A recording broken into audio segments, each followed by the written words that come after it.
Hey, what's up everybody, Nexel here. Today we are playing Ocean Anamnesis, and I'm going to go over everything I know about the affection system in the JP version of the game. This was something that didn't exist in the global version, so I'll try my best to explain it, and hopefully I understand a bit about it in order to help someone through it.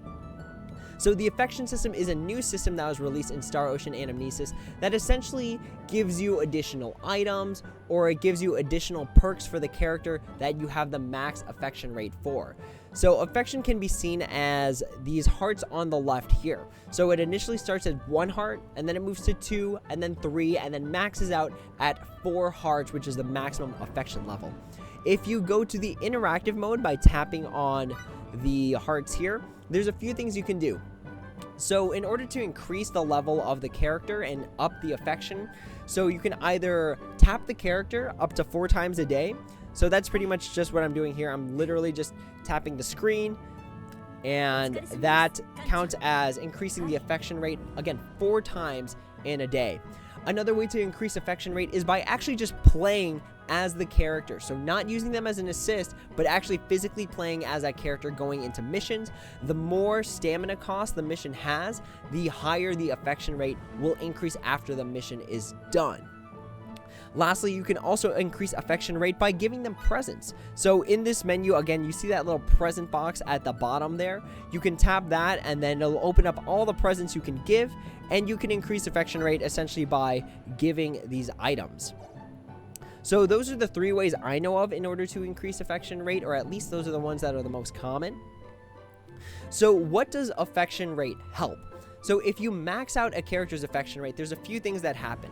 So the first thing is that they get 1 additional AP, which doesn't really sound like a lot, but for some characters it can actually extend a combo. Even just 1 AP can really help there. Not only that, but if you use the character as an assist character, so if we go back to our screen, if we take a look at characters, and then we go to equip, if we go to a character here and then tap assist. So I'm not 100% sure this is true, but it feels like it happens more often. When you use a max affection character as an assist character, during your rush combo, it actually has there's a possibility that you will get that assist rush, and the higher the affection rate of that character, the more that bonus is gonna be. So I know at max affection, if you get the assist during your rush in battle, it gives an additional 100%. So let's just say your rush combo bonus is 250%. Then the assist procs, and if it's a max level, so again, 4 hearts, it's gonna bump that 250 bonus up to 350. And that could be a big difference when it comes to dealing damage in the rush mode. Not only that, but if you have max affection characters, you'll also get this little green button at the top left here. It's by Mirage's head right underneath the notices, and that essentially will give you additional stamina equal to the amount of max affection characters that you have. So if you have like 5 max affection characters, it'll give you more stamina than if you only had 1, which is pretty neat. I'm pretty sure there's other things that maxing out the affection rate can do. Yes, there is. So if we go to the missions tab here, so let's just go to events, and let's just tap on a random one here. Let's go here. Sure, why not? Pick a random assist. And if you go to a character that has max affection and have it as your first player, so the first character that shows up on the left, you see this little icon right underneath the character's name, right next to the 6-star. It has this little treasure icon with an exclamation point on it. That means if you play as this character being in the first slot in the mission, it increases the drops that you get. So for example, if I use my Halloween Eve right now, I would get an additional drop at the end of the mission, which would have a little pink box underneath it showing that I used a preferred character, or a character that I had max affection for. So it gives you additional drops. It also gives you additional drops in the deep space missions if you send out one of your max affection characters. So maxing out the characters can actually give you quite a bit of additional stuff. It also gives you an additional login bonus. So when you log into the game, if you have a character that has max affection, they're just going to give you a gift right out the door, which can range from things such as experience items all the way up to small limit breakers. So there's a lot of good things that you can get just from maxing out a character, and really all you got to do is just play as the character. It doesn't overlap when it comes to different costumes. So for example, if we go to my characters here, and not the home screen like I just tapped. So if we look at my party, for example, let's change out the members.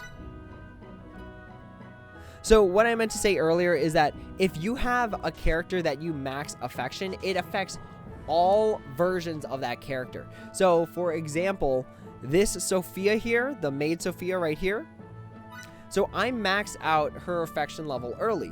And then later on, I've got this Summer Sophia, which is already max affection. So it's per character basis, not per costume basis, essentially. So if you max out one version of that character, you've essentially max affection rate all versions of that character, which is pretty sweet because, again, the more assist characters you have with max affection, the more you can attach to other characters, beef up their rush bonuses, cool things like that. So there's a lot of good reasons to max affection a character. Now, for some very strange reason, I decided to hold off on max affectioning all these characters until I could get it on camera. So let's go ahead and max affection quite a few characters here. So to switch out characters, right next to that bridge button, there's this little green one right here that's glowing right now. So you just tap that, and that changes who your home screen character is going to be. So for example, let's go ahead and max affection Futaba. So we've selected Futaba. And then we're going to give her some gifts. So as you can see, my meter at the bottom left is pretty much almost full. So at this point, I'm just going to give her some gifts and then max out. See, I literally only need to give one of these. All right. So if we do that, boom, the heart glows there. And then you get like max affection rate. And you get this little stunned reaction from the character. So pretty sweet stuff there. So this is a max affection Futaba. And then when you max affection them, or even when you level them up from 1 heart to 2 hearts to 3 hearts to 4 hearts, they will give you additional stuff. I'm pretty sure the pink thing is just something that you can sell, but obviously the blue one is an AP seed. So let's go ahead, move on to the next character. I believe the next character that I max affection rate was Maria. So let's go ahead and give Maria some gifts and max affection rate there. 33 of these, not a problem. Boom, max affection rate right there. So now we've got Maria. All Marias from here on out will have max affection rate. So we are good to that regard. And then again, we log back into the switch area where we can switch out the characters. Boom, we got additional stuff. So we've got large limit breakers, or I'm sorry, is it medium? No, these are large limit breakers, as well as, again, that item we can sell. We have, I think, 2 more. I think I could do 2 or 3 more. So the next one is this Raimi. And again, for some reason, I really just wanted to hold off on doing all of this until I was able to get it on camera. So there we go, max affection Raimi. Super cool stuff. Moving back here, we've got some additional gifts from the Raimi that we just maxed out. Awesome. We got large limit breaker, and we also got the sellable item. I think the next character was P5 Reina. I believe that was the next one. So let's go ahead. Gifts. And the cake. The cake is the easiest one because you can get it as like a trade-in item during missions. Bingo. Max affection rate for Reina complete. Yeah, I'm pretty much sure anyone who sees this that plays the game on a meta level is probably really confused as to why I waited. Honestly, there isn't really a good answer for me there. I just wanted to get it all on camera. So let's go ahead. I think Nell is the last one that I can max affection rate. And everyone else I still got to work on. All right, there we go. So that is it. We just max affection rate, I think, 4 or 5 characters. And now all of those characters from here on out, any other variations of them, are going to be max affection rate. So for example, you can now see this Reina has max affection rate, this Sharpshooter Maria has max affection rate, the official uniform Raimi has max affection rate. So it's pretty cool because if you do it once for one character, it unlocks all versions of that character, which is pretty neat because again, it gives you more assist characters that you can have bonuses for. So that's all I pretty much know about the affection rate system. I actually do have to make a slight correction. So during the rush bonus, if you get the assist character, I actually know that percentage is also based on the limit break, so the MLB for that character. So I'm not 100% sure how much the actual affection rate affects the percentage in comparison to the max limit break. So if that's wrong, someone please correct me. Again, that's what I believe is going on there. But that's all I've got. Let's go ahead and switch over our affection rate character to Kasumi, who is the first one we ever max affection rated. And we will stop there. So with that being said, if there are any questions, comments, or concerns, feel free to leave them down in the comments below, and I'd be happy to answer when I have the time. I do have a Discord. There's nothing really about Star Ocean Anamnesis on there quite yet, but if you'd like to see that sort of thing, again, leave me a comment. Let me know what you'd like to see on this channel in regards to Star Ocean Anamnesis, and I'd be happy to see if I can do something like that. But with that being said, again, thank you all so much for watching, and as always, until next time, take it easy.